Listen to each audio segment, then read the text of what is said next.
योपाकरोत्तं प्रवरं मुनीनां पतञ्जलि प्राञ्जलिरानतोऽस्मि पतञ्जलि प्राञ्जलिरानतोऽस्मि। योग से चित्त का और पद से वाणी का व वैद्यक से शरीर का मल जिन्होंने दूर किया, उन मुनि श्रेष्ठ पतंजलि को मैं अंजलिबद्ध होकर नमस्कार करती हूँ। बहुत सुंदर, बहुत ही सुंदर पूजा जी, बहुत थैंक यू। बढ़िया। चलिए आज का हम स्टार्ट कर लेते हैं।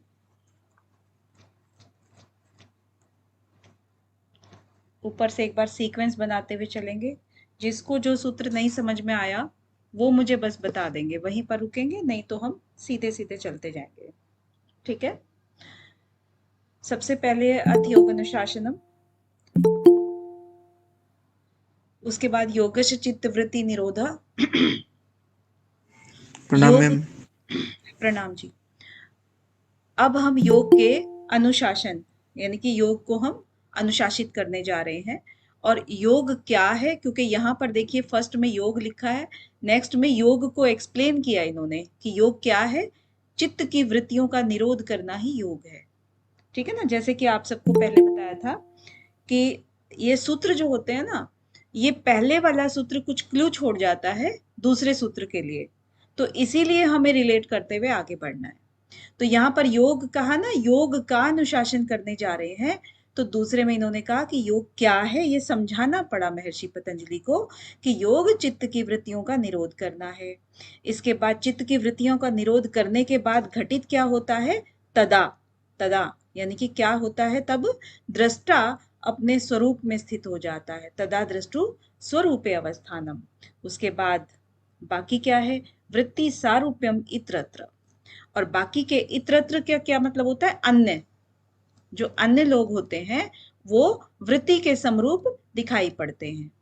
अब वृत्ति का अगर यहाँ पर मैम, नाम आया है, हाँ जी, मैम, जो ये द्रष्टु है ये पुरुष होगा या पुरुष विशेष होगा?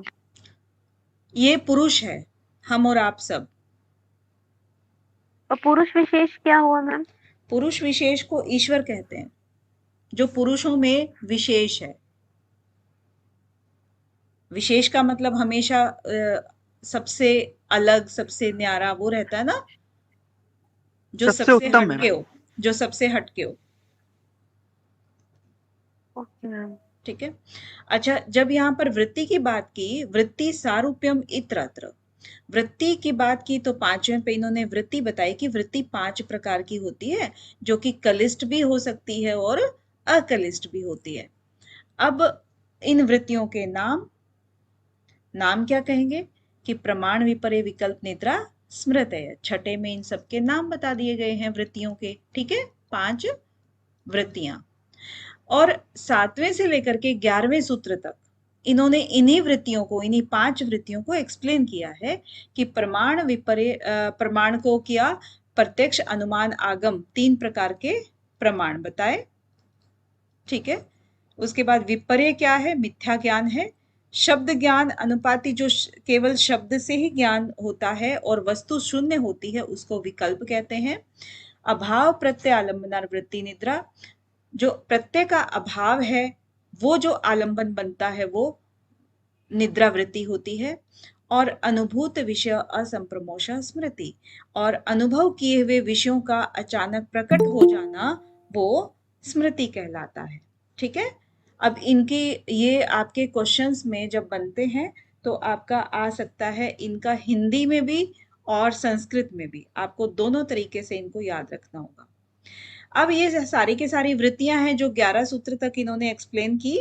ये 12वें सूत्र में कहते हैं कि इन वृत्तियों को निरोध कैसे किया जाए, क्योंकि वृत्तियां जो हैं हमें एकाग्र नहीं होने देती हैं और एकाग्रता के बिना समाधि संभव नहीं है।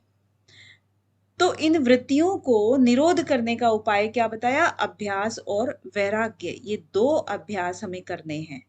अगर हम सिर्फ वैराग्य वैराग्य करेंगे और अभ्यास नहीं करेंगे तो वो जो आपको बांध का, जो नदी बहुत उफन रही है उसका ऊपर हमने बांध बना लिया, तो जब किसी दिन वो बांध टूट गया तो तहस नहस हो जाएगा। तो वो वाला हमारा हाल हो जाएगा अगर हमने सिर्फ एक ही अभ्यास किया तो। उसके साथ साथ में अभ्यास हमें किसका करना है? सकारात्मक चीजों का, अपने अंदर जो सात्विक चीजें हैं उनको भरने का भी अभ्यास करना है साइड बाय साइड। 13वें में क्या कहते हैं कि अभ्यास क्या है, इसको 13 और 14 सूत्र में एक्सप्लेन किया है। तत्र स्थितो यत्नो अभ्यास और स तो दीर्घ काल निरंतर सत्कारा आसेवितो दृढ़ भूमि। ठीक है, 2 सूत्रों में अभ्यास को और अगले 2 सूत्रों में वैराग्य को एक्सप्लेन किया है। दृष्टानुश्रविक विषय वितृष्णस्य वशीकार संज्ञा वैराग्यम और तत्परम पुरुष ख्यातिर गुण वैतृष्णम। और इन्हीं वैराग्य को हम कह सकते हैं कि ये संप्रज्ञात समाधि है और जो नीचे वाली है वो असंप्रज्ञात समाधि है, क्योंकि इसमें गुणों से भी वितृष्णा हो जाती है। ठीक है, इसके आगे है वितर्क विचार आनंद अस्मिता रूप अनुगमात संप्रज्ञात। अब संप्रज्ञात समाधि जो है उसको एक्सप्लेन किया है कि इसके 4 स्टेप्स होते हैं, उसके बाद ये संप्रज्ञात समाधि घटित होती है।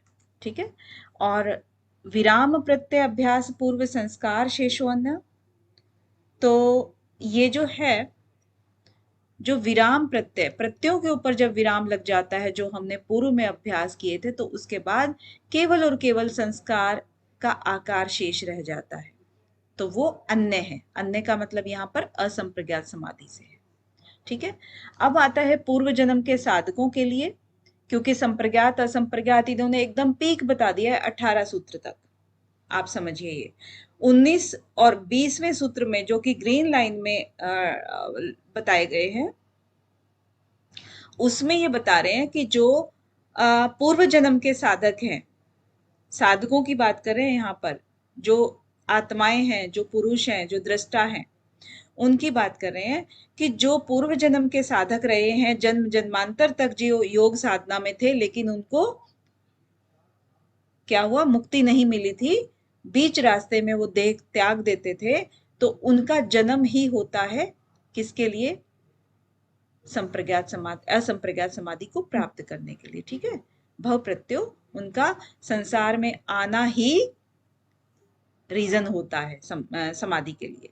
और इसी जन्म के साधकों के लिए क्या है, 5 प्रकार के उपाय बताए हैं। इनको या तो उपाय प्रत्यय बोल देते हैं, आपके क्वेश्चन के अंदर क्या क्या चीज आ सकती है, या तो उपाय प्रत्यय बोल देते हैं, या आपके साधन पंचक बोल देते हैं। ठीक है, साधन पंचक भी बोलेंगे इसको। और ये कितने प्रकार के बताए हैं? 5 प्रकार के बताए हैं। एक श्रद्धा, एक वीर्य, एक स्मृति, एक समाधि और एक प्रज्ञा। ठीक है, तो आपको सीक्वेंस में इसको याद करना है। ठीक है, पूर्व जन्म के साधकों के लिए और इसी जन्म के साधकों के लिए 19 और 20 नंबर आपका सूत्र बनता है। फिर आता है, देखिए, एक तो साधक होता है और एक साधना की गति होती है। एक तो खुद पुरुष होता है और उसके चलने की स्पीड होती है जो। तो अब स्पीड की बात कर रहे हैं यहाँ पर। ठीक है, तो स्पीड क्या कहती है कि तीव्र संवेगा नाम आसन है, जो जितनी तेज गति से चलेगा मंजिल को वो उतनी ही जल्दी प्राप्त कर लेगा। ठीक है, अब तेज गति से चलने के भी कहते हैं आगे विशेष रूप से उनका वर्गीकरण हो जाता है। आगे कैसे हो जाता है कि मृदु मध्य अधिमात्र तत्वा ततोपि विशेषा, यानी कि जो जिसके अंदर जिस प्रकार के गुण भरे हुए थे, सात्विक राजसिक तामसिक। ठीक है, अब क्योंकि एक लाइन में अगर रेस के लिए सब बहुत सारे साधक खड़े हैं, तो सभी में गुणों की वृत्ति अलग अलग होगी। ठीक है ना, अकेली स्पीड काम नहीं करती है।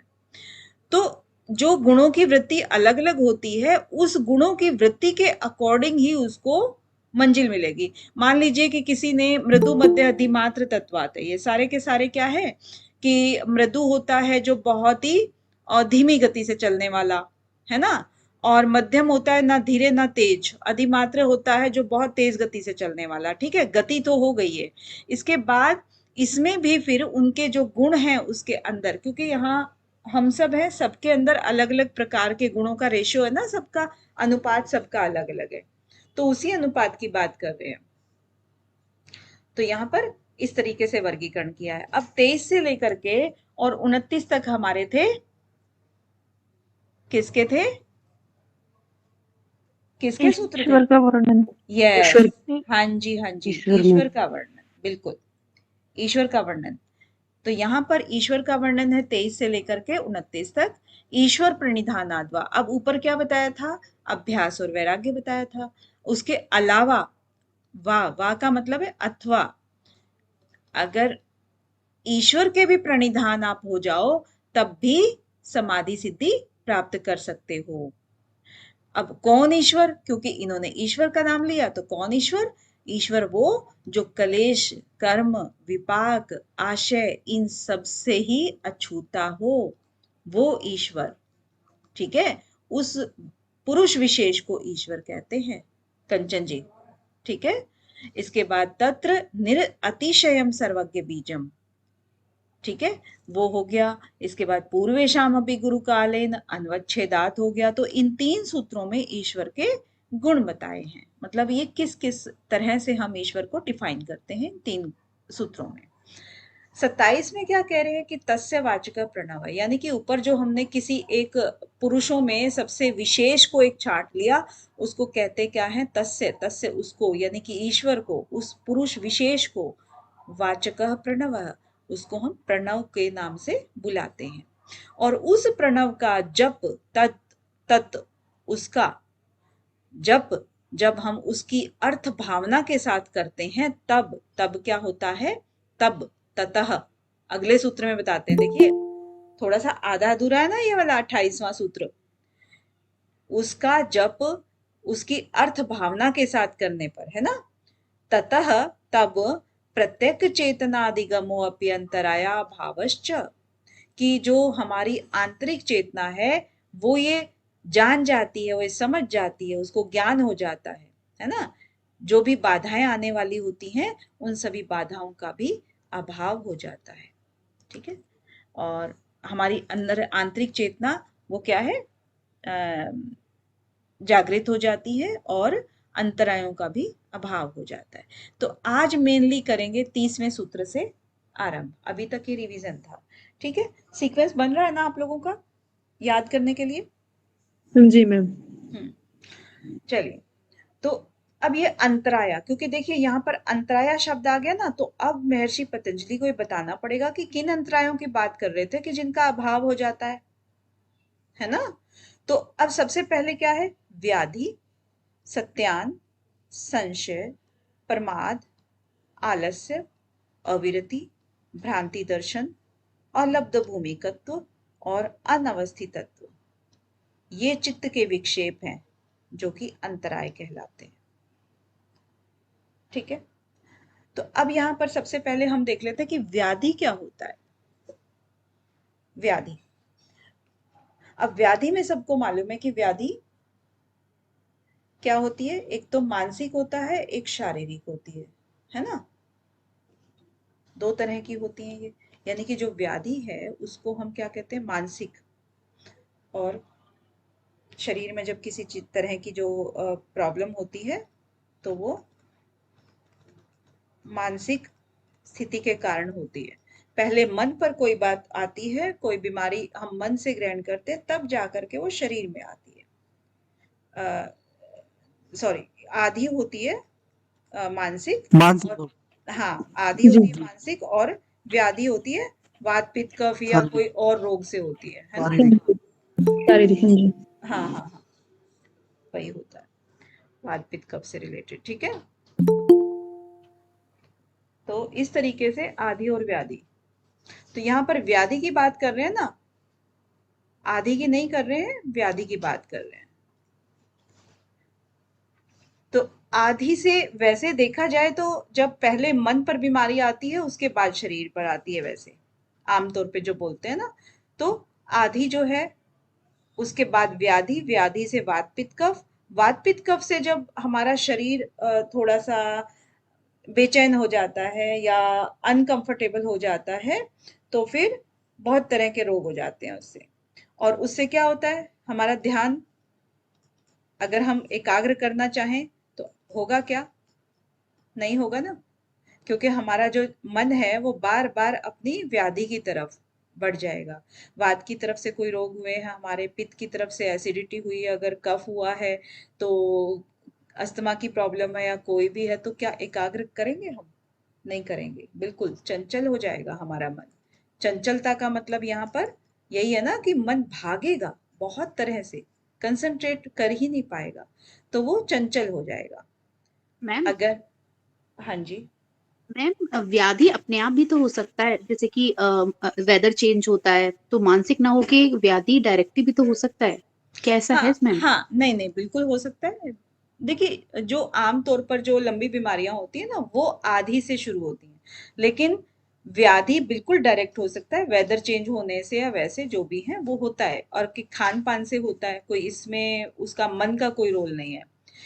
मन का रोल वहां होता है जो लोग सिर्फ कॉन्शियस होते हैं हमेशा कि अरे मुझे ये हो गया वो हो गया, जबकि वो रिपोर्ट्स वगैरह कराते भी हैं, टेस्ट कराते हैं, तो उनके सब नॉर्मल आते हैं। अरे हमारा तो सब नॉर्मल आया है, पता नहीं क्या प्रॉब्लम है, रिपोर्ट में भी कुछ नहीं आया, होता है ना। तो वो मानसिक, वो मन से बीमार होते हैं, फिर वो तन से नहीं होते हैं। और धीरे धीरे कुछ साल के बाद देखेंगे तो वो सच में उनको वो प्रॉब्लम शुरू हो जाती है। तो उस तरीके से, तो यहाँ पर व्याधि की बात कर रहे हैं, तो आदि व्याधि तो किस लिए कि जुड़ी हुई है ना, इसलिए तो इनको दोनों को डिफरेंशिएट करना थोड़ा सा जरूरी था, इसलिए मैंने आदि व्याधि की बात की है। अदरवाइज यहाँ पर जो यूज होगा वो व्याधि यूज होगा, क्योंकि हमने क्या है, अंतराय देख रहे हैं हम यहाँ पर, है ना, ये अंतराय देख रहे हैं। और अंतराय मतलब बाधा। बाधा जब हम लेते हैं तो हमारी इसी से लेते हैं ना, कि हमारा शरीर जो है वो अभी किसी न किसी रोग से ग्रस्त है, इसीलिए योग नहीं कर पा रहा है, राइट,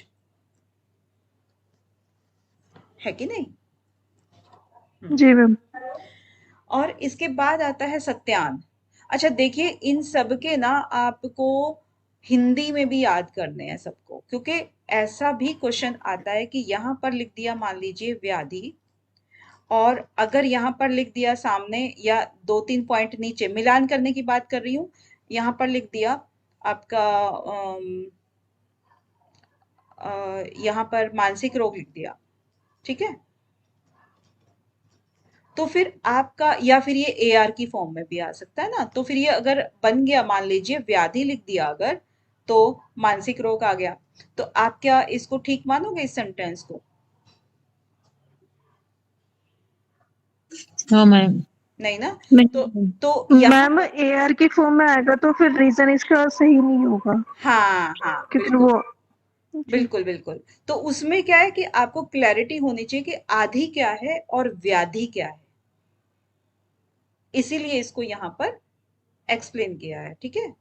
और व्याधि का बिल्कुल डायरेक्ट आपको अर्थ पता होना चाहिए कि जो भी रोग होते हैं, शारीरिक रोग जो होते हैं, वो होते हैं व्याधि के लिए, या चाहे वात पित्त की फॉर्म में हो, चाहे, और वात पित्त से ही तो रोग बनते हैं ना सारे के सारे, ठीक है। और सत्यान, नेक्स्ट पॉइंट, सत्यान क्या होता है? सत्यान चित्त होता की है, एकर्मण्यता। हाँ हाँ बिल्कुल ज्योति जी, आपको एकदम, दीपक जी बिल्कुल आपको रट गए हैं, चित्त की अकर्मण्यता।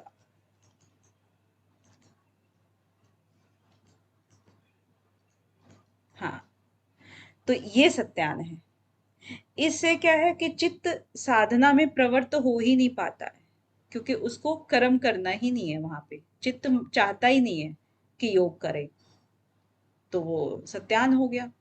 अब संशय क्या होता है कि चलिए चित्त ने हल्का फुल्का मान तो लिया, यहाँ पर ना देखना कि हर स्टेप थोड़ा थोड़ा एक एक पॉइंट को ग्रैब कर रहा है योग के लिए, थोड़ा सा रिलेट करते चलना है इस चीज को, इसीलिए इनका सीक्वेंस भी जरूरी है, ठीक है।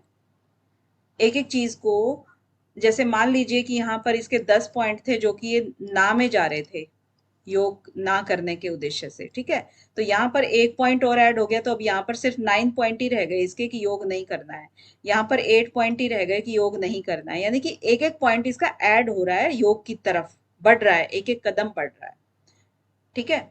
तो इस तरीके से सत्यान का हमारा हो गया। अब संशय का, संशय क्या करेंगे? संशय का मतलब होता है कि जो संदेह होता है ना योग में, या दुविधा हो जाती है, तो जो साधना, ज्ञान या जो भी चीज जो हमें लक्ष्य प्राप्त करना होता है, तो उसमें हमेशा संदेह बना रहता है, संशय, है ना? उसमें संशय रहता है कि सच है या नहीं है, पता नहीं, ये होगा कि नहीं होगा, समाधि में लाभ होता भी है कि नहीं होता, कि ये ऐसे ही बोल रहे हैं सारे के सारे, क्योंकि हम कहाँ खड़े हैं, हम तो लाइन के उस तरफ खड़े हैं, हमें तो अभी शुरू भी नहीं किया है हमने, और हम यहाँ पीक एकदम मंजिल की बात कर रहे हैं कि ये सच में होती भी है कि नहीं होती है, या ये जो बताते हैं कि यहाँ तक पहुंचने के लिए इतने रास्ते हैं, तो क्या ये पहुंच पाते हैं, कितने लोग पहुंचे हैं अभी तक, तो हम उन्हीं चीजों को देखने लग जाते हैं। तो उस तरह के जो विचार उठते हैं ना, उसको संशय बोलते हैं, संदेह। ठीक है, अब आता है चौथे नंबर पे प्रमाद। अब प्रमाद क्या कहता है कि जो समाधि के साधन हैं उनकी उपेक्षा करना। साधन तो इन्होंने बताए सारे के सारे, क्या क्या बताए, यम नियम, ये अगर साधन है किसी भी हम जैसे व्यक्तियों के लिए, तो हम सोचें कि यम नियम का पालन ना करें और सीधे हम क्या करें, धारणा ध्यान समाधि कर लें, प्रत्याहार ना करें और हम धारणा ध्यान समाधि कर लें, तो उसमें प्रमाद करना, उनके साधनों की हम उपेक्षा करना, रुचि न लेना, उनका अनादर करना, ठीक है, तो वो प्रमाद में आता है, राइट। और जबकि ये जो 8 स्टेप्स हैं, जब तक ये फॉलो ना किए जाएं, तब तक समाधि की पॉसिबिलिटी नहीं होती है, क्योंकि मन मैम निर्मल होता है ना इन चीजों से। जो प्रभात होता है वो मानसिक लापरवाही होती है ना अपनी योग साधना के लिए। प्रमाद होता है वो मानसिक लापरवाही नहीं होती है अपनी मानसिक लापरवाही। योग। हाँ हाँ, मानसिक, इसको मानसिक लापरवाही से ही तो जोड़ेंगे, क्योंकि आप उस चीज को ना इग्नोर नहीं कर रहे हो वैसे, कि भाई यम नियम जो है ना, वो आप उनको झूठा नहीं साबित कर रहे हो, मानसिक रूप से तो अपना लिया आपने, लेकिन क्रियात्मक रूप से आप नहीं अपना पा रहे हो इनको, ठीक है। हम लापरवाही कर रहे हैं उसको मानसिक तौर पे हम हाँ हाँ, करने तो की। उसको कहेंगे प्रमाद, ठीक है। नेक्स्ट आता है आलस्य। अब देखिए एक स्टेप और बढ़ गया, कि यानी कि प्रमाद, प्रमाद के अंदर जहां पर वो चीज मान तो रहे थे आप यहाँ भी, और इसमें भी, इसमें ज्यादा डिफरेंस नहीं है आलस्य। यहाँ पर क्या है कि जो आलस्य, ये तो था मानसिक रूप से, है ना, ये मानसिक रूप से था प्रमाद, और आलस्य जो होता है ना, वो शारीरिक रूप से होता है। अब जैसे कि आपने खाने पाने के जो आपने बहुत हैवी खाना खाया, या इस तरह का खाना खा लिया कि आपका शरीर बहुत भारी हो गया, और मन जो है वो तामसिक, क्योंकि जैसा खाए अन्न वैसा होए मन, ये तो आपने सुना ही होगा ना, तो उससे सारा का सारा वो तमोगुण में आ गया, कि आपका आलस ही खत्म नहीं हो रहा है, अब नहीं हम शाम को करेंगे, सुबह करेंगे, सुबह का शाम, शाम का सुबह, ऐसे टालते जाते हैं। हाँ मतलब कब, तमोगुण बढ़ गया इसका मतलब। हाँ, इससे तमोगुण बढ़ जाता है, तो वो कब दिन महीनों पे और महीने साल में जो है ना, वो कन्वर्ट हो जाते हैं कि हम अपना अभ्यास शुरू ही नहीं कर पाते हैं, ठीक है। तो ये हो गया हमारा आलस्य। अब आता है अविरति। अब अविरति में आपको ये एक्सप्लेन पहले भी हो चुका था, अविरति, तो इसमें बताइए कि अविरति क्या होता है, मुझे बताएंगे। हाँ परवीन जी, आप ही बता दो। मैम जिसमें मतलब जो वैराग्य होता है उसमें अवैराग्य का अभाव हो जाता है, मतलब एक तो वैराग्य होता है वृत्ति, अवृत्ति का मतलब होता है वैराग्य का अभाव हो जाता है उसमें। बहुत बढ़िया, बहुत ही बढ़िया। क्या करते हो वैराग्य परवीन रहित जी आप? अवस्था। क्या करते हो परवीन जी आप? हाँ जी मैम, आप क्या कर रहे हो अभी? अभी एमए कंप्लीट हुई है मैम मेरी होगा से। हाँ, सच में मास्टर्स है, आप मास्टर हो सच में, मतलब क्लैरिटी है आप में।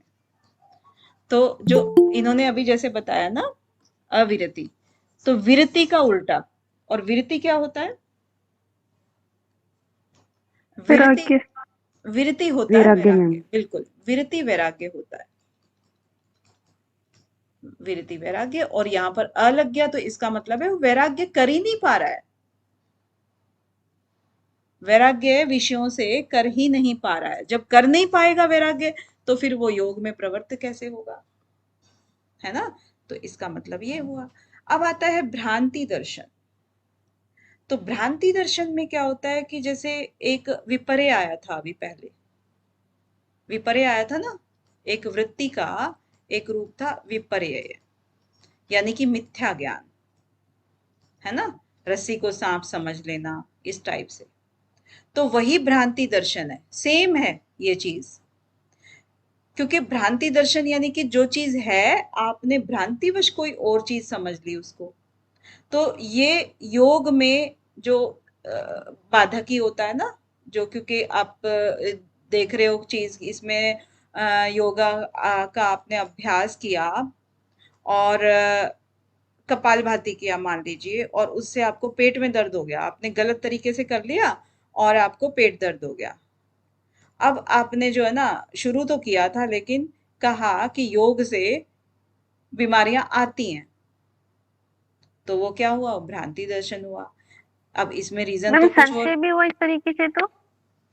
क्या, हाँ ना में भी तो वो साधक जो होगा वो संशय में भी तो फंस जाएगा कि सच है कि नहीं, मैं कर रहा हूँ ये।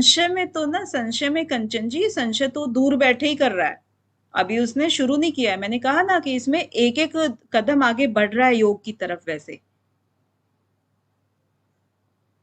यहाँ पर आ गया है, योग के अंदर शुरू कर दिया यहाँ पे इसने, ठीक है, शुरू किया, लेकिन शुरू करने के बाद इसमें वो चीज आ गई, अब बीमारी आ गई कोई भी। अब कहते नहीं है कि अगर आप जो नए साधक हैं उनको प्राणायाम का अभ्यास कब करना चाहिए, वसंत ऋतु में और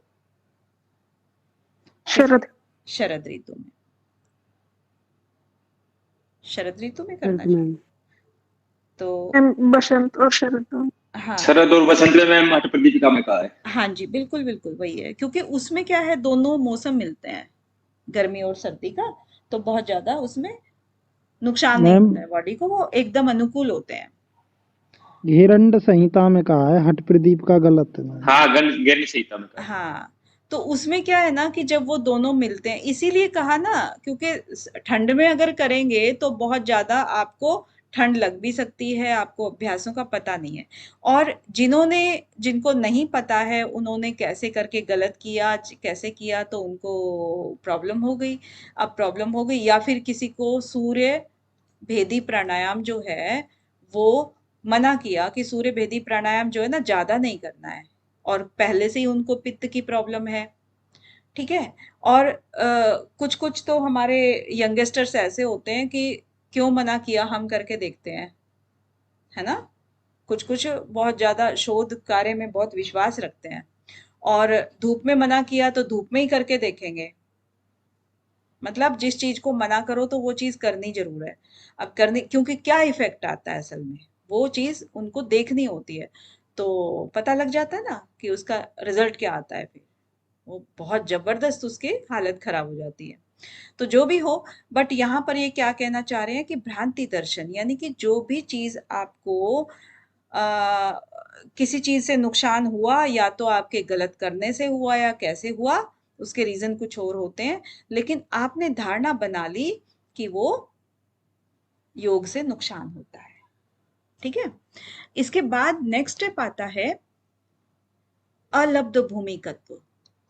अब यहाँ पर देखिए, योग में वो करने लगा है, यहाँ तो उसने सिर्फ धारणा बनाई थी, करने के बाद थोड़ा सा स्टार्ट किया, और करने के बाद अब यहाँ पर ये थोड़े से कुछ दिन किया, इसने योग किया, और कुछ दिन करने के बाद जो भूमियां थी ना, चित्त की भूमियां थी, जो जैसे विक्षिप्त है, मूड है, क्षिप्त है, मूड है, विक्षिप्त है, ये सब है, या फिर कोई और भी हम कह सकते हैं कि वितर्क, विचार, आनंद, अस्मिता, यानी कि जो स्टेप बाय स्टेप हम योग में आगे बढ़ने की जहां बात करते हैं, जहां भी, वहां पर ये कह रहे हैं कि वो भूमि को प्राप्त नहीं कर पाते हैं। निरंतर जब योग का अभ्यास करते हैं तभी भूमि का प्राप्त होता है, भूमि प्राप्त होती है ना, तो उसको कहते हैं। लेकिन जब निरंतरता तो नहीं करते हैं अपने उसमें, और निरंतरता नहीं करेंगे तो फिर वो भूमि जो है ना, वो उससे अलब्ध रह जाएगी। लब्ध का मतलब है उसको प्राप्त करना, और अलब्ध मतलब उसको प्राप्ति से छूट जाना, ठीक है। तो करते तो हैं लेकिन वो लगातार नहीं करते हैं। लगातार नहीं करते तो कभी अचीव ही नहीं कर पाते।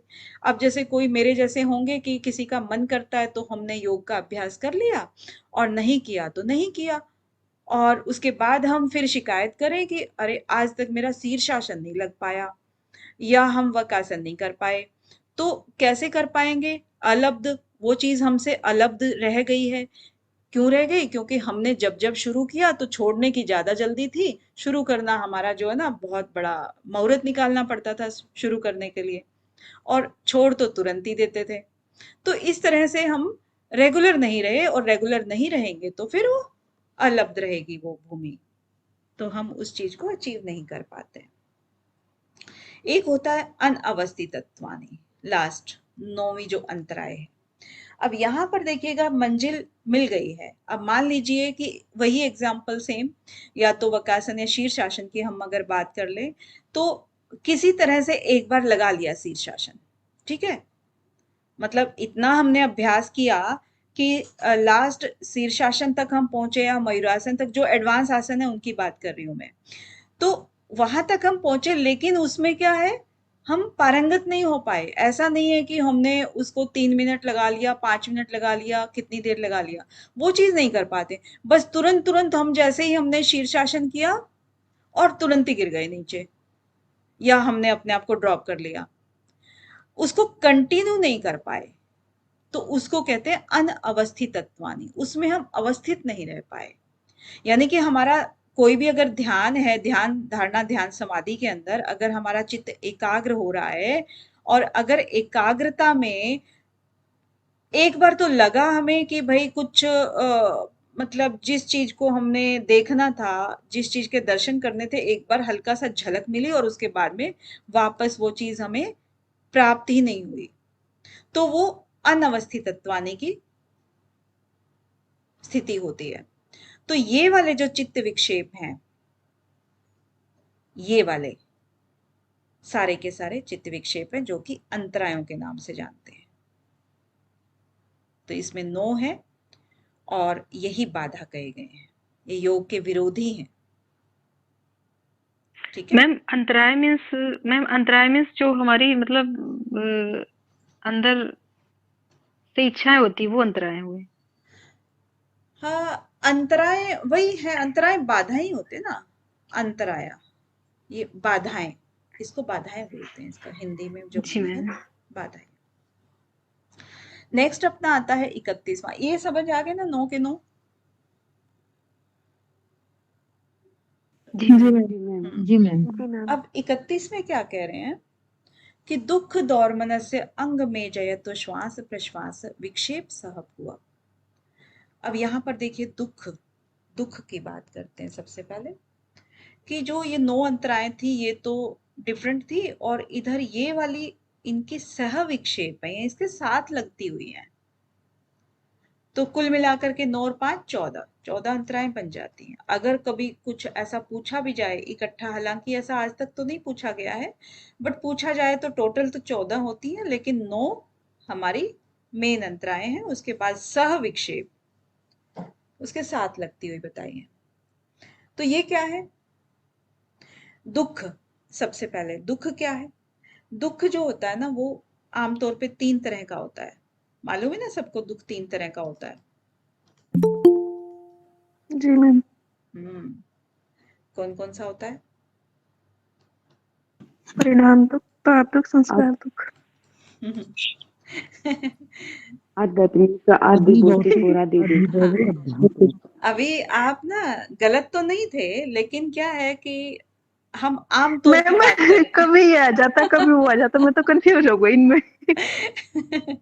नहीं, ये जो हमारी साधारण चर्चा है ये वाली, क्योंकि यहाँ पर दुख एक्सप्लेन थोड़ी किया है, क्योंकि हम हाँ जी। एक्सप्लेन इसलिए कर सांख्य रहे हैं। दर्शन में बताए हो त्रिताप ये वाले जो अभी बताए, भौतिकवादी आध्यात्मिक। हाँ, ये महर्षि पतंजलि के अनुसार नहीं है, लेकिन इन्होंने इसी सेंस में इस दुख को लिया है। परिणाम ताप संस्कार मैम। वो अलग है, लेकिन ये वाले जो दुख हैं ये एक्सप्लेन नहीं करने हैं, ना पूछे जाएंगे आपसे। आपसे जो पूछा जाएगा वो सिर्फ ये कि सह विक्षेप कितने हैं और कौन कौन से हैं, और उनका सीक्वेंस पूछा जा सकता है। ठीक है, बस यही क्वेश्चन बनता है। हम क्योंकि यहाँ पे एक एक शब्द को एक्सप्लेन करते हैं ना, ताकि कहीं कोई गड़बड़ ना हो सूत्र के समझने में, इसीलिए हम इसको दुख को एक्सप्लेन कर रहे हैं। तो जो दुख होता है वो एक तो आध्यात्मिक होता है, एक आदि दैविक होता है, और तीसरा कौन सा होता है? भौतिक मैम, आदि आदि भौतिक। भौतिक। भौतिक होता है। वेरी भौतिक। Nice, very nice. तो अब देखो कि इसमें क्या है। सबसे पहले जो आदि आदि आदि आदि लगा है, तो इसमें एक शब्द है, क्या है ये? अधि। अधि का मतलब क्या होता है? अधि का मतलब होता है आधार। ठीक है, तो आगे ये जो भी चीजें हैं इनको हम देख लेंगे, जिसका मतलब जिस दुख का आधार क्या हो? आत्मा हो, ये वाला आत्मा, आध्यात्मिक।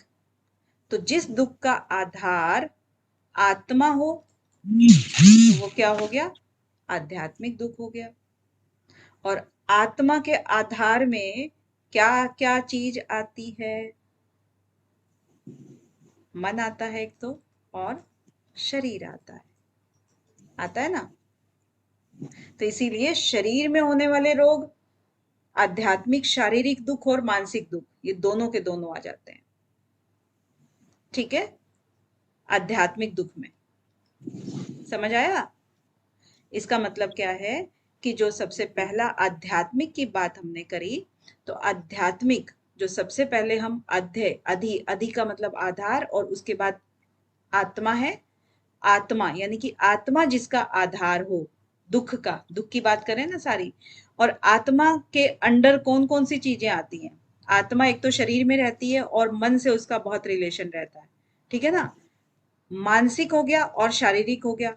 इट मीन्स, तो मानसिक और शारीरिक दुख यानी कि जो आदि व्याधि दोनों चीजें इसके अंदर आ गई आध्यात्मिक के अंदर। ठीक है, तो आध्यात्मिक दुख जो हुआ वो शरीर और मन दोनों का हुआ, मानसिक और शारीरिक दुख हुआ। ठीक है, इसके बाद आता है आदि दैविक। और दैविक में क्या होता है? देवताओं का प्रकोप। हम थोड़ा मोटे मोटे तौर पे ये समझ सकते हैं, याद भी तो रखना है ना कौन कौन सी है।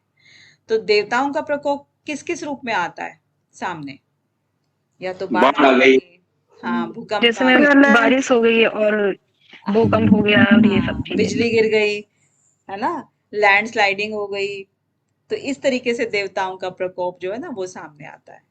और फिर आता है आदि भौतिक। मैम ये जो बाढ़ बाढ़ आना, ये भी तो इसी में होगा, बाढ़ हाँ आना। हाँ हाँ, बिल्कुल इसी में होगा। और आदि भौतिक दुख। Natural disasters. हाँ, बिल्कुल बिल्कुल वही। तो अब ये भौतिक, भौतिक से क्या मतलब है बताओ? होता है मैम फिजिकल, जैसे कि चोट, कोई सांप एक्सीडेंट या किसी के कुत्ते के काटने पे चोट लग गई, मतलब ऐसा कुछ भी जो फिजिकली हुआ हो। हाँ, चलते हुए में पैर में कांटा लग जाना, पत्थर लग जो जाना, ये भूत भी हो होते हैं ना, सकता है। भूत, भूत का मतलब है, पंचमहाभूतों से। भूत का मतलब है प्राणी। भूत का मतलब घोस्ट नहीं समझा जाए यहाँ पे। तो जो प्राणी होते हैं ना, प्राणियों के नुकसान से, यहाँ पर क्या था आध्यात्मिक में? मन और शरीर, यानी कि वो एक अलग व्याधियां होती हैं, आदि व्याधि वो अलग होती हैं। लेकिन यहाँ पर जो अचानक दुख मिलता है, जैसे कि कुत्ते ने काट लिया, सांप ने काट लिया, बिच्छू ने काट लिया, मच्छर ने काट लिया, इस तरह के जो दुख होते हैं जो अचानक मिलते हैं, एक्सीडेंट हो गया, इस तरह के जो अचानक मिलते हैं ना दुख, वो होते हैं आदि भौतिक दुख। ठीक है, तो इस तरीके से हमारा दुख एक्सप्लेन हुआ। इसमें किसी को कोई डाउट? नहीं मैम। आगे बढ़े। मैम एक बार भौतिक वाला फिर से बता दो। भौतिक वाला, भौतिक वाला यस मैम। जो अचानक से शरीर को नुकसान पहुंच जाए, चाहे वो सांप के काटने से, बिच्छू के काटने से, कुत्ते के काटने से, और चाहे वो एक्सीडेंट हो, कोई चीज टांग टूट जाए, मतलब इस टाइप के जो आपको 1 मिनट पहले नहीं पता था कि क्या होगा। ठीक है, यस किसी की मैम, वजह यस से, मैम। किसी भूत की वजह से, किसी भूत मतलब प्राणी, उसकी वजह से। फिर आता है दौर्मनस्य। अब दौर्मनस्य में देखो, दमन करना किसका होता है? इंद्रियों का दमन करना होता है ना, जब हम कर यस मैम, मन का दबा, समन करना और हाँ इंद्रियों का दमन करना। हाँ, तो जब हम इंद्रियों का दमन करते हैं तो फिर हमारा मन जो है, इच्छा की पूर्ति ना होने पर क्या होता है? वो पीड़ा देता है। फिर वो उसका एक व्यवहार अलग ही हो जाता है। तो ये मन की जो है ना सबसे बुरी कुंठा होती है ना, कुंठा पैदा हो जाती है फिर। तो उस तरीके से, हाँ जी बिल्कुल ज्योति जी, मन की इच्छा पूरी ना होना, तो उसको कहते हैं दौर्मनस्य, यानी कि मन को आपने दौर्मन कर दिया, एकदम से दबा दिया है मन को। मन की इच्छा पूरी ना होने पर जो दुख उत्पन्न होता है वो होता है मैम शायद। हाँ हाँ हाँ, वही होता है, वही उसी को कहते हैं दौर्मनस्य। ठीक है, तो ये भी जो है अपना मन को चंचल कर देता है या विक्षेप कर देता है, तो उसको सह विक्षेप बोलते हैं। अब यहाँ पर हम ये तो नहीं कह सकते कि भाई ये ऊपर की जो हमारी अंतराएं थी इनके अंतर्गत तो ये नहीं आता है, नहीं आता है ना, ये अलग चीज हो गई, वो अलग चीजें हैं सारी की सारी। फिर तीसरे नंबर पे आता है अंगमेजयत्व। अंगमेजयत्व जैसे कोई बीमारी होती है कि जिनके अंग हिलते हैं, आपने देखा भी होगा कि किसी की गर्दन होती है, हाँ कंपन होना, बिल्कुल ज्योति जी, जैसे कि हाथ पैर किसी के कांपने लगते हैं, गर्दन कांपने लगती है, तो उसको आप कहोगे कि ध्यान साधना में बैठो, तो वो कैसे बैठेगा? नहीं बैठ मैम पाएगा। पार्किंसन बोलते हैं उसको।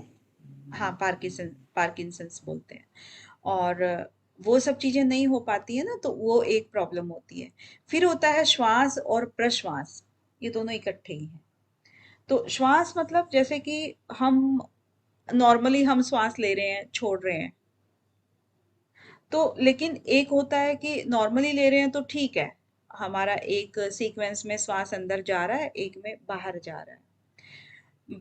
तो लेकिन जब हमें ये चीज को फोर्सफुली करना पड़े, बिना इच्छा के, यानी कि हमारा जो है ना जैसे एक अस्थमा प्रॉब्लम होती है ना, अस्थमा में हमें ना छोटा छोटा श्वास जाता है। अब छोटा छोटा जा रहा है तो हमें उसके अंदर पूरा खींच के लेना पड़ेगा, फिर छोड़ने में भी दिक्कत है, लेने में भी दिक्कत है। तो उस तरीके से श्वास प्रश्वास की यहाँ पर बताया गया है कि वो भी एक विक्षेप है। तो इसमें क्या है, जब हम पूरक और कुंभक का अभ्यास करेंगे तो हो नहीं पाता है उससे। ठीक है, तो वो चीज यहाँ पर कहना चाह रहे हैं। अब यहाँ पर 9 ऊपर ये हो गए और 5 ये हो गए, ये हमारी अंतरायों का एक्सप्लेनेशन हो गया। 32 में क्या कह रहे हैं कि ततः प्रतिषेधार्थम एक तत्व अभ्यास। अब यहाँ पर प्रतिषेध, ये जो हमने अंतराएं बताई हैं, दौर्मनस्य, ममता जी, दौर्मनस्य मतलब हम जब मन को दबाते हैं, अपने कोई मन की इच्छा कर रही है हमारी कि हम ये कर लें, वो कर लें, या ये खा लें, या ये हमारा मन कर रहा है करने का, तो जब हम उसको दबा देते हैं, दबाएंगे बार बार, तो फिर क्या होगा, वो मन में कुंठा पैदा हो जाएगी कि कुछ भी नहीं हो रहा है, मतलब मैं कुछ भी नहीं कर सकता हूँ, है ना। तो हाँ बिल्कुल, ये धर्मेंद्र जी, मन में क्षोभ पैदा हो जाता है, मन में कुंठा पैदा हो जाती है। ठीक है, तो अब ये जो अंतराएं थी, सह अंतराएं थी या सह विक्षेप थे, इनको रोकने का एक उपाय बताया है महर्षि पतंजलि ने। और बहुत सारे बच्चे इसमें पजल हो जाते हैं कि तत् प्रतिषेधार्थ एक तत्व अभ्यास, और आपका जो ऊपर था, ऊपर क्या था, अभ्यास वैराग्य अभ्याम, वृत्ति के लिए, है ना, आपका वृत्ति के लिए था अभ्यास वैराग्य अभ्याम। जो 11 सूत्र तक आपने वृत्तियां की थी, उसके निरोध के लिए तो क्या था आपका, अभ्यास और वैराग्य। ठीक है, और इसके बाद जब हमने ईश्वर की बात करी थी, तो ईश्वर के लिए हमने तज्जपर तदर्थ भावनम ये था, और इससे होता क्या है कि प्रत्येक चेतना हो जाती है और अंतरायों का अभाव हो जाता है। ठीक है, लेकिन इन अंतरायों को जब हम अभ्यास करेंगे अंतरायों को भगाने का, तब किसका? प्रतिषेधार्थम एक तत्व अभ्यास, इसके लिए ये सूत्र आया है, अंतरायों को भगाने के लिए, अंतरायों से छुटकारा देने के लिए। ठीक है, तो इसको देख लेते हैं क्या है कि जो तत् का मतलब क्या है यहाँ पर, बताओ जरा, तत् का मतलब क्या है? विघन है अपने जो ऊपर वाले। हाँ, जो विक्षेप और सह विक्षेप, इनकी बात कर रहे हैं, तत्। ठीक है, तो इनको दूर करने का उपाय जो है। और प्रतिषेध, प्रतिषेध मतलब विरोध, रोकना इनको। हाँ, इनको दूर करना, इनको निषेध करना है ना, दूर करना इनको। तो इनको दूर करने का क्या एक उपाय है? एक तत्व अभ्यास। आपको ये पूरा ये भी दिया जा सकता है कि विक्षेप को दूर करने का उपाय क्या है, तो एक तत्व अभ्यास आप इसको कहेंगे। ठीक है, तो एक तत्व अभ्यास जैसे कि एक मोटी मोटी बात है कि जैसे हम महर्षि पतंजलि ने तो ये कह दिया कि भाई सारी बाधाएं जो हैं, व्याधि, सत्यान, संशय और शारीरिक मानसिक रोग, जो भी चीजें हैं वो सारे के सारे एक तत्व अभ्यास से दूर किए जा सकते हैं। किसके? एक तत्व कोई भी, जो चाहे वो ईश्वर का हो, चाहे अभ्यास वैराग्य हो, है ना, इन सब के ये वाले उपाय बता रहे हैं महर्षि पतंजलि। लेकिन हठ योग क्या कह रहा है हमारा? हठ योग क्या कहता है? पहले आप शरीर को स्वस्थ करो, है ना, पहले शरीर के ऊपर ध्यान देता है। और हमारा योग सूत्र क्या कह रहा है? योग सूत्र कह रहा है यम नियम के बाद और आप अपने पहले मन को कंट्रोल करो, व्याधि, सत्यान, इन सब को, दुख, दौर, मनस से, ये सारे के सारे, यानी कि मानसिक रूप से पहले आप दृढ़ रहो। और यहाँ पर पहले शारीर पे आता है, क्योंकि महर्षि पतंजलि क्या कह रहे हैं कि मानसिक से शारीरिक पे आता है सब कुछ, लेकिन यहाँ पर शरीर को पहले स्वस्थ करो तो मन अपने आप स्वस्थ हो जाएगा। हठ योग ये कहता है ना, कि पहले शरीर का करो तो चित्त अपने आप स्वस्थ हो जाएगा। तो ये होता है, सब बुक्स में अपना अपना सबका एक पॉइंट ऑफ व्यू रहता है। तो यहाँ पर यही चीज कही गई है। ठीक है, एक तत्व अभ्यास के द्वारा हम इनको कर सकते हैं। ठीक, आज का टाइम हो गया है, ज्यादा हो नहीं पाया है। 30, 31, 32 3 ही सूत्र हुए हैं। ठीक है, मैम आज क्लास 8:30 से थी। कौन बोल रहे हैं ये?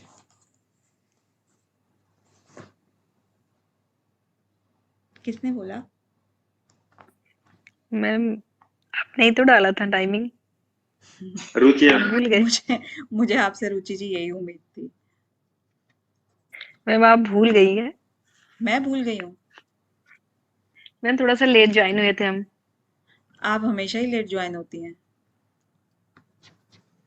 आजकल मैम ऐसा ही चल रहा है। अच्छा, ये पिछली क्लास में डिसाइड नहीं हुआ था कि 8:30 जो है ना वो क्लास का टाइम ठीक है, लेट हो जाता है? बताओ। जी मैम बोले थे। बोले जी थे ना? मैम। हाँ, और मैम ये वाला टाइम ठीक है।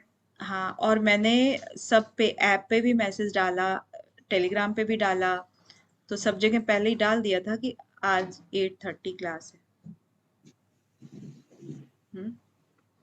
और रुचि जी आपने तो रिस्पॉन्ड भी किया था।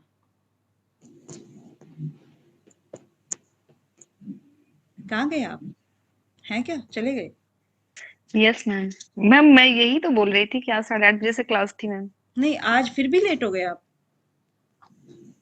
मैम थोड़ा सा चलिए कोई बात नहीं, अभी हम इसको रीड कर लेते हैं फटाफट से, क्योंकि टाइम कम है अभी। अनीता जी जल्दी से, 3 सूत्र ही हैं हमारे, ज्यादा नहीं है। जी मैम। व्याधि, स्त्यान, संशय, प्रमाद, आलस्य, अविरति, भ्रांति, दर्शन, अलब्ध भूमिकत्वान् अनवस्थित्वानि चित्त विक्षेपास्ते अंतरायः। दुख, दौर्मनस्य, अंग में जयत्व, श्वास प्रश्वास विक्षेप भुवः, तत्प्रतिषेधार्थम एक तत्व अभ्यास। Good good, very good. Deepak ji. व्याधिस्त्यान संशय प्रमाद आलस्य अविरति भ्रांति दर्शन अलब्ध भूमिकत्व अनवस्थितत्वानि चित्त विक्षेपास्ते अंतराय दुख दौर मनुष्य अंग में जयत्व श्वास प्रश्वास विक्षेप सहभुआ तत्प्रतिषेधार्थमेक तत्वाभ्यास। Good, very good. Dhyana Bhandari जी। व्याधि स्त्रियान संशय प्रमाद आलस्य अविरति भ्रांति दर्शन अलब्ध भूमिकत्व अनवस्थितत्वानि चित्त विक्षेपात पास ते अंतराया दुख दौर मनुष्य अंग में जयत्व श्वास प्रश्वास विक्षेप सहभुव तत्प्रतिषेधार्थम एक तत्व अभ्यास। Very nice. अभी देखिए जितने बच्चे भी यहाँ हैं ना, तो उन सबको तो कोई डाउट नहीं रहेगा ना कि विक्षेप सह विक्षेप को दूर करने का उपाय क्या बताया है। गलती नहीं करेंगे ना इसमें, एक तत्व अभ्यास। ठीक है, चलिए नेक्स्ट हेमा साहू जी। व्याधि सत्यान संशय प्रमाद आलस्य अविरति भ्रांति दर्शन अलब्ध भूमिकत्व अनवस्थितत्वानि चित्त विक्षेप ते अंतराय दुख दौर मनुष्य अंगमय जयत्व श्वास प्रश्वास विक्षेप सहभुआ तत्प्रतिषेधार्थम एक तत्व अभ्यास। Very nice. ज्योति जी। व्याधिस्त्यान संशय प्रमाद आलस्य अविरति भ्रांति दर्शन अलब्ध भूमिकत्व अनवस्थितत्वानि चित्त विक्षेपास्ते अंतराया दुख दौर मनुष्य अंग में जयत्व श्वास प्रश्वास विक्षेप सहभुआ तत्प्रतिषेधार्थम एक तत्व अभ्यास। Good good. इसके बाद अच्छा, कल जो क्वेश्चंस कराए थे उनमें से किसी को कोई डाउट है तो हम आज डिस्कस कर सकते हैं उसके ऊपर। मैम वही पूछना था मुझे एक क्वेश्चन। अच्छा ठीक है, मैं बताती हूँ, फिर अभी एक बार रीड कर लो, उसके बाद बताती हूँ। जो सुनना चाहेंगे वो रुक जाएंगे और बाकी के जा सकते हैं जिनको लेट नहीं होगा। ठीक है, हाँ जी। मैम जो मैंने सूत्र सुनाए नहीं थे उसके लिए मैं कल सुना दूँ आपको क्लास में आके जल्दी थोड़ा सा पहले। रुचि जी, आप पता है क्या है, अपने टाइम के अकॉर्डिंग चलते हो। नहीं मैम, उस दिन आपने बोला था ना कि जो हो जाएगा मॉर्निंग में हो जाएगा, नेक्स्ट इवनिंग में जो नहीं सुना पाएंगे, तो इस वजह से मैंने सोचा मैं इवनिंग में कर लूंगी अपना। फिर उस दिन क्लास ही कैंसिल हो गई मैम। हाँ तो आए नहीं ना फिर वो लोग, सिर्फ एक दो के लिए तो क्लास नहीं रखी जा सकती ना। तो मैम फिर आपके टाइमिंग से कल मतलब उससे पहले 5 मिनट ज्वाइन होके मैं सुना दूंगी। हाँ ठीक है, या फिर आप एक काम कर सकते हो, जो भी छूट गए हैं ना तो वो अपनी वीडियो रिकॉर्डिंग भेज दें। आंख बंद करके सुनाएंगे वीडियो रिकॉर्डिंग में।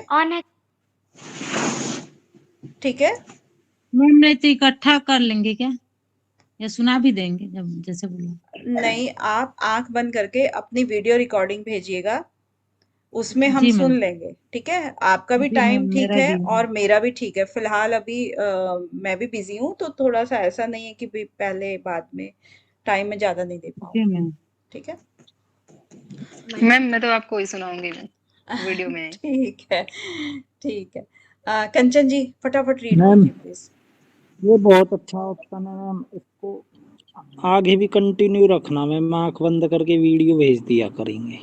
नहीं मैम, किसी एक के ऊपर तो नहीं बिल्कुल नहीं, फॉलो नहीं बिल्कुल नहीं होता। धर्मेंद्र जी, ऐसे तो जी के फिर लिए लागू नहीं है। हाँ वो सब। मैम ये तो एक्यूरेट योगा की कल्चर है मैम, कल्चर बनाने वाले भी कल्चर को नहीं संभाल सके, हमने तो मैम फिर भी ऑनलाइन आ जाते हैं मैम हम तो।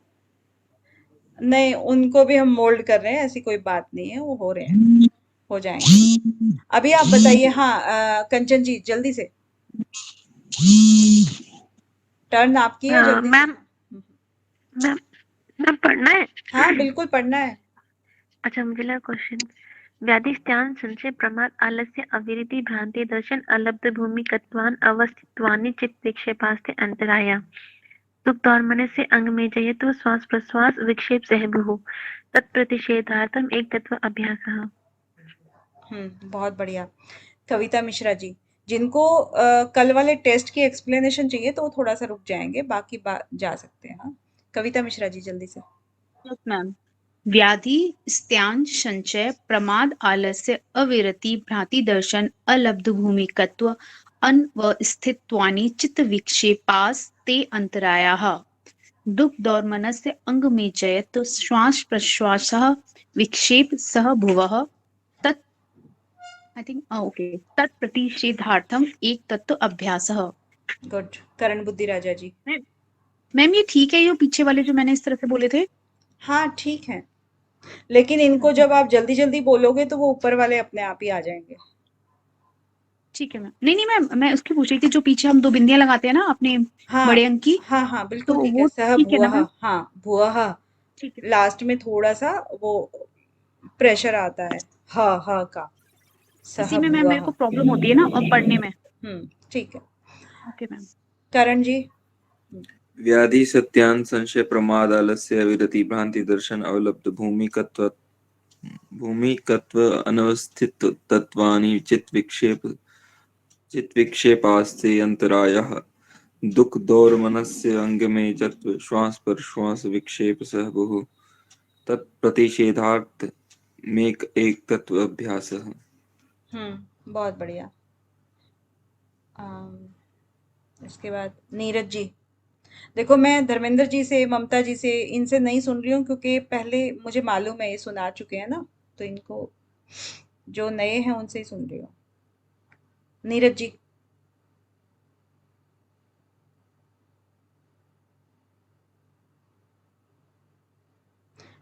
परवीन सैनी जी। जी मैम। व्याधि सत्यान संशय प्रमाद आलस्य अवृत्ति भ्रांति दर्शन अलभूमि तत्व अनवस्थितत्वानि विक्षेपास्तंत्राय दुख दौर्मनस्य अंग में जेतव श्वास प्रश्वास विक्षेप सह भुव तत्प्रतिषेधार्थम एक तत्व अभ्यास। पूजा राणा जी। व्याधि सत्यान संशय प्रमाद आलस्य आविरति भ्रांति दर्शन अलब्ध भूमिकत्व अनवस्थितत्वानि चित्त विक्षेपास्ते अंतरायः दुख दौर चलिए। अंग में जयत्व श्वास प्रश्वास विक्षेप सह भुवः तत्प्रतिषेधार्थम एक तत्व अभ्यासः। वंदना जी। व्याधि सत्यान संशय प्रमाद आलस्य अवृत्ति भ्रांति दर्शन अलब्ध भूमिकत्व अनवस्थानि चित्त विक्षेपास ते अंतराय दुख दौर्मस्य अंग में जत्व श्वास प्रश्वास विक्षेप सह भुव तत्प्रतिषेधार्थम एक एकत्व अभ्यास है। एक तत्व अभ्यास है। विक्रम शाह एक जी। तत्व अभ्यास। मैं बोलूं? जी मैम। व्याधि स्त्यान संशय प्रमाद आलस्य अवृत्ति भ्रांति दर्शन अलब्ध भूमिकत्व अनवस्थितत्वानि चित्त विक्षेपास्ते अंतराय दुख दौर्मनस्य अंग में जत्व श्वास प्रश्वास विक्षेप स भुव तत्प्रति सिद्धार्थम एक तत्व अभ्यास। Thank you ma'am. Very good. अभी एक सेकंड, कल जो हुआ था मैम मेरा रह गया था। आपसे कॉल हुई थी, आपने बोला नहीं, अब गया, टर्न गया। अब मुझे ये बताओ कंचन जी या किसी को भी इन क्वेश्चंस में कोई दिक्कत?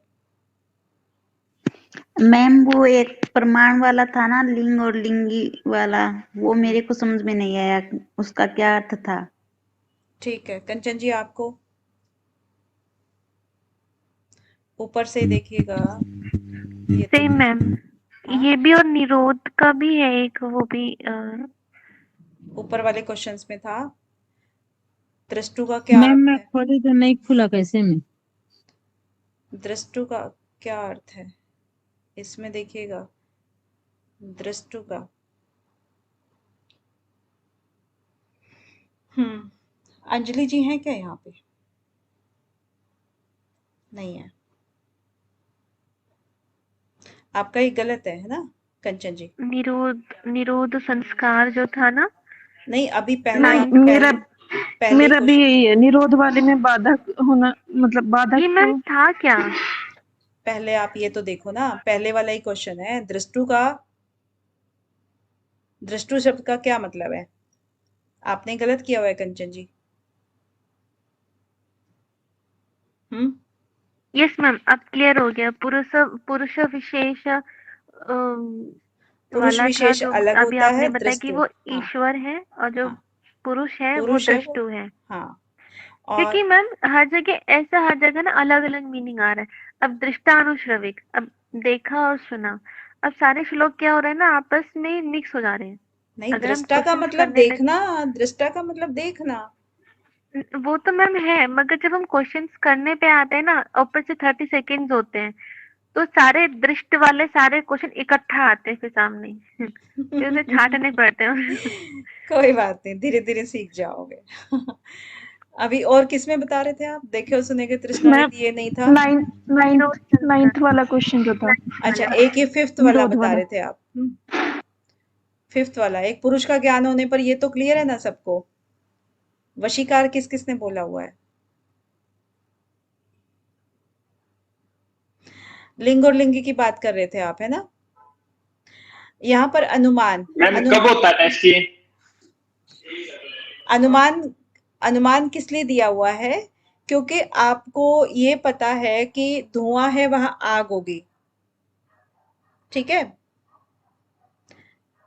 चीज है ना। अगर बादल आ गए हैं, पूरे भरे काले बादल हैं, तो बारिश होगी, क्योंकि हमने उसके पहले ये चीजें फील करी हैं। इसका मतलब है जहां पर चिन्ह हो गया, लिंग लिंगी मतलब चिन्ह चिन्नी, ये भी कह सकते हो आप। जहां पर चिन्ह है किसी चीज का, तो वो पता लग जाता है कि इसके आगे परिणाम क्या होगा। ये बात है इसकी। ये सिर्फ लैंग्वेज चेंज कर रखी है, आपका सेम भाव बनता है। लिंग लिंगी का मतलब है चिन्ह और चिन्नी, जो अनुमान के अंतर्गत ही आता है, राइट? मैम टेस्ट कब होता है? टेस्ट कभी भी बरस सकता है। पता नहीं लगा मैम, आपने कब दिया? हाँ, वो कभी भी अचानक होता है। चलिए, और कौन सा नहीं समझ आया था, जल्दी बताइए। मैम मैंने नाइन्थ वाला आंसर ही नहीं दिया था। लिंग और लिंगी आपने बताया ना, समझ में ना आए तो आंसर मत दो, तो मैंने वो आंसर ही नहीं दिया था। मैम नाइन्थ वाला बता दीजिए। ओके, नाइन्थ वाला चिन्ह और चिन्ही से मतलब अभी और क्या इसके ऑप्शंस, और भी क्या क्वेश्चन इसके चेंज हो सकते हैं? पूछने का तरीका मतलब चिन्ह मुझे और ऐसा चिन्नी लग भी रहा हो है कि सकता है, अधूरा है। चिन्ह और चिन्नी भी हो सकता है, लिंग और लिंगी भी हो सकता है। अच्छा, ये आप नाइन्थ वाला कह रहे हैं, निरोध संस्कार योग साधना में। ओके। अब निरोध क्या होता है? योगस्य चित्त वृत्ति निरोधा। निरोध का मतलब क्या होता है? रोकना। हाँ, रोकना। लेकिन पूछा किसने था? ये क्वेश्चन पूछा किसने था अभी? कि ये बता मैंने हाँ, निधि जी ने और कंचन जी ने, है ना? तो ये बताओ कि निरोध संस्कार, यानी कि जो हम निरोध करने की, जो वृत्ति को निरोध करने का जो प्रैक्टिस कर रहे हैं, अभ्यास कर रहे हैं, तो वो साधक है, बाधक है, या क्या है? मैम निरोध संस्कार को हम रोक रहे हैं। निरोध संस्कार के द्वारा योग साधना में, निरोध संस्कार जो है योग साधना में, योग की हम साधना कर रहे हैं, निरोध संस्कार पैदा कर रहे हैं अपने अंदर, ठीक है? क्योंकि हमें आ गया। समझ आ गया। तो बाधक है, साधक है, या तटस्थ है? मैम वो बाधक सामने दिख गया ना एकदम से, और उधर से निरोध था, तो ऐसा लगा कि शायद यही होगा, इतना ध्यान नहीं लगाया। साधक में आएगा ना मैम? हाँ, ये साधक को आप अनुकूल भी कह सकते हो कि आपके अनुकूल है ये। जी मैम। ठीक है? जी जी।